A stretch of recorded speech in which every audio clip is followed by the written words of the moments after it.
আসসালামু আলাইকুম, আমি রেড শপ থেকে মাহিন বলছি। আজকে আমরা দেখব কীভাবে আমরা চেকআউট পেজটি কাস্টমাইজ করতে পারবো। এই জন্য আমরা হোম পেজ থেকে আগে সেটিংসে চলে যাব। দেন সেটিংস থেকে আমরা এখানে একটি অপশন পাবো চেকআউট নামে, সেইটাতে আমরা ক্লিক করে দিব।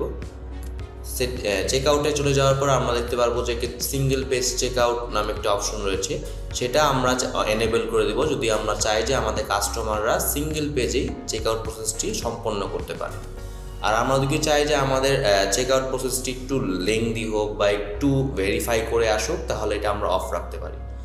তো এরপর আমরা দেখতে পাচ্ছি চেকআউট ফর্মে কিছু ডিফল্টভাবে ইনপুট বক্স দেওয়া রয়েছে, সেগুলো চাইলেও আমরা এখান থেকে কাস্টমাইজ করতে পারবো। ধরেন আপনি একটি এমন বিজনেস করেন যে আপনি ড্রেসের বিজনেস করছেন, আপনার এইসব ডিফল্ট ইনপুট বক্স ছাড়া একটি কাস্টমাইজেবল একটি ডিটেলস লাগবে, যেটা আপনি আপনার কাস্টমারকে ফোন দিয়ে ছাড়াও নিতে পারেন। তো আপনি এই জন্য অ্যাড ইনপুট বক্সে ক্লিক করবেন। দেন ইনপুট বক্স নেমের জায়গায় আপনার সেই ইনফরমেশনের নামটা লিখে দেবেন। এই ক্ষেত্রে আমি এখানে বেবি এইচ দিয়ে দিলাম। দেন ইনপুট বক্স টাইপটা আমরা টেক্সট দিয়ে দিব, যেহেতু টেক্সট আকারে আমরা চাচ্ছি। দেন ইনপুট প্লেস হোল্ডার টেক্সটের এখানে আমরা দিয়ে দিব যে এন্টার ইওর বেবি এজ বা এন্টার ইওর ডিজাইন, যেটা থাকবে সেটা আমরা এখানে দিয়ে দিব।